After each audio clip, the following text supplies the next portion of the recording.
Agwinaged Accordion. My name is Paul Cunningham and welcome to the final day, day 5 of IST-Africa 2022.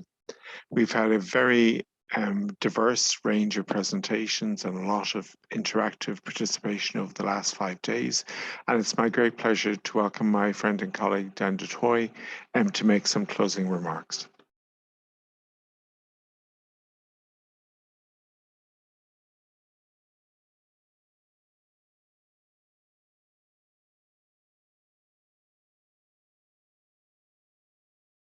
Ladies and gentlemen, dear friends of the IST-Africa family, it is hard to believe that we have come at the end of yet another highly successful, dynamic and intense week of IST-Africa.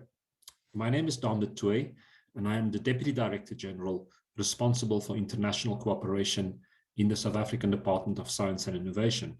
And it is my privilege to deliver these closing remarks to you this morning. Indeed, for the South African Department and indeed for the South African government, it continues to be a privilege to be associated with IST-Africa. And the rich discussions, the impactful discussions this week only highlighted why IST-Africa has such a critical role to play in order to enable us to harness the immense potential of information society technologies to advance the African agenda. At a closing address, typically, there are 3 agenda items. In the first instance, one reflects on what has been said. Secondly, one thanks those who have contributed. And then thirdly, and perhaps most importantly, one looks forward to what is to come. And that is what I would like to do with you this morning. It would be impossible in these few minutes to do justice to the diverse and rich discussions which took place this week in the various sessions. Quality papers delivered by not only African, but also other international experts really, in my view, helped us to not only deepen our understanding on how best to organize ICT research, ICT standardization, and other policy formulation, but also set a standard which will impact at the global level in the pursuit of using the digital economies for economic growth and development. It goes without saying that as countries and economies across the world seek to recover from the impact of the COVID-19 pandemic, that digital technologies have a crucial role to play. And various sessions this week discuss the impact of technologies, whether it's in the domain of e-government, in the domains of key societal challenges such as health or agriculture, or indeed other economic production sectors. IST-Africa succeeded to position itself at the very heart of the debate of the role of digital information society technologies in advancing economic growth. Secondly, of course, and we just spoke about opportunities which information society technologies bring, but there are also challenges to address, not least, for example, the threats of cybersecurity, which we continue to witness on a global scale. And those safeguards, those regulatory aspects, those technology developments which are needed in order for us to create an enabling protective environment for digital technologies to be usefully and safely deployed, also had a very prominent and very strategic position on the IST-Africa agenda. And for that, I would really like to congratulate all those who contributed to those crucial sectors. But we also discussed, and as a representative from the Department of Science and Innovation, this is very important for us, the enabling role digital technologies plays to advance the scientific enterprise, whether that is through research infrastructures such as high-speed research networks, supercomputing resources, or indeed just our ability to analyze and manage large data sets as part of the data science era.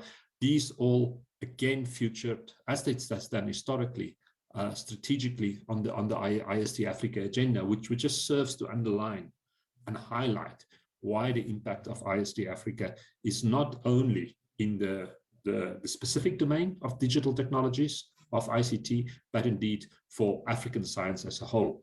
As You will be aware we are a continent which is committed to the ideals, to the ambition, to the enterprise of open science. And the discussions here at IST-Africa certainly were fully aligned with the open science agenda. So that is to reflect on what has happened. I can only urge you to, if you have missed some of the sessions or perhaps would want to re-engage with some of them, to follow the proceedings which are available online through the links available on the IST-Africa website. But I said there are three components, looking back. And then, of course, secondly, once we've looked back, we have to thank, and we have to thank all of those who have contributed. And let me first of all start to those who presented papers, the various speakers, for the investment of your time, the investment of your input, of your thoughts to this rich conference. And in this regard, let me also thank the various members of the program committee and others who have contributed to the organization of this event, including the officials of my own department, the Department of Science and Innovation, because, as I've said, South Africa was proud to be associated with and a co-host of IST-Africa 2022.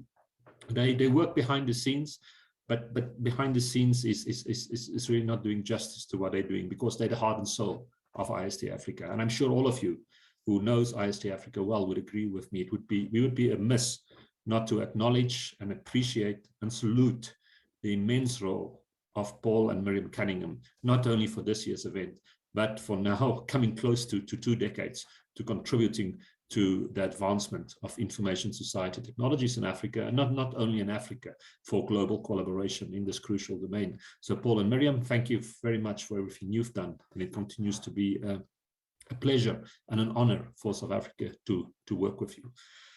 But after having thanked and looked back, we have to look forward, and it's with much excitement, but also a deep sense of responsibility, that I am happy to confirm that South Africa, through the Department of Science and Innovation, looks forward to be hosting IST-Africa 2023 in our capital city of Tshwane. We are confident that with the significant progress the world has shown in defeating the COVID-19 pandemic, that we would be able, for the first time in what would then be 4 years, to welcome the IST-Africa family from across the world to our country for another series of rich and intense discussion, and most importantly, building the networks. Because there can be no doubt that in 2023, the relevance of IST-Africa will be as important as ever, because we would need partnerships in order to achieve the scientific progress and technological advancement in this domain. We would need to put information society technologies at the service of the key societal challenges, such as climate change, which of course our world will continue to be confronted with. But most importantly, we would need friendship, we would need partnership, we would need solidarity across the world. We would need to reaffirm in the strongest terms and live the philosophy that science knows no borders. So with those few words, looking back on a highly successful week, thanking all of those who've contributed and looking forward in excitement to 2023, I thank you and look forward to see you in Tshwane next year. Thank you. Thank you very much, Dan, for that closing address. So my name is Miriam Cunningham of the IST-Africa Institute. The IST-Africa Institute, Paul and I would like to thank the Government of South Africa through the Department of Science and Innovation for hosting IST-Africa 2022 and their ongoing support. We'd like to acknowledge the European Commission and the African Union Commission. We'd like to thank IEEE Africa Council and IEEE Society on Societal Implications of Technology and the UK and Ireland SSIT chapter for their support as technical co-sponsors. We'd like to very much thank the International Programme Committee members for the work they undertook doing the blind peer review of papers submitted under the call for papers and providing constructive and actionable feedback to support authors to improve the impact of their paper. And this is very critical work in any scientific programme. We very much appreciate their volunteer contributions. We'd like to thank the invited speakers for sharing their knowledge and experience. So His Excellency Dr. Blade Nzamba, Minister of Higher Education, Science and Technology, who is represented by Daan de Toit, Dr. Happy Sitola, National Integrated Cybersecurity System South Africa, Hilary Lindy, Lead Expert, Southern Africa Innovation Support Programme, Dr. Nsimba Natalia and Okabon Hamasi for C4IR, South Africa, Dr. Fasua Makera, Next Generation Enterprises and Institutions, CSIR, Dr. Daniel Adams, Chief Director, Department of Science and Innovation, Carla Sharp, Africa Program Manager, South Africa Radio Astronomy Observation, and finally Daan de Toit, Deputy Director General, International Cooperation and Resources, the Department of Science and Innovation. We very much appreciate the effort that the invited speakers put into preparing their presentations and engaging with the programme. We'd like to thank all the presenters for the effort they made updating their papers and preparing their pre-recorded presentations and attending sessions to take live questions. And we'd like to thank you, all the delegates, for engaging with the programme and engaging with the presenters. Your engagement is very important to the overall proceedings. As Daan outlined, we very much hope that the situation from a public health perspective will continue to improve and that we'll meet in a face-to-face mode next May. And we very much thank the Department of Science and Innovation for agreeing to host the next physical event in Tawny. We plan to circulate the call for papers during July, with paper submissions due in November.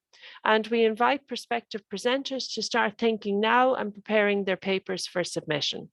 So now we'll take a short break and then we'll move to the track of e-agriculture. So we'll see you again in a few minutes. Thank you very much.